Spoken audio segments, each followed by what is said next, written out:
So my journey to this exhaust was I put in a ECS X pipe. Wasn't too happy with the way it sounded. A little raspy.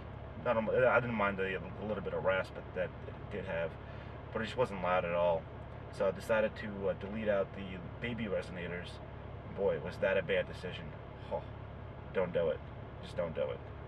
It's rasp city. Horrible. So I decided to replace the stock mufflers with some Borla Pro X's, I believe they are. Part number 400479.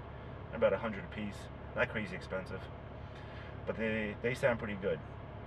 So with no baby reses and a X pipe and all new 2¼ inch piping with the mufflers, it sounds pretty good.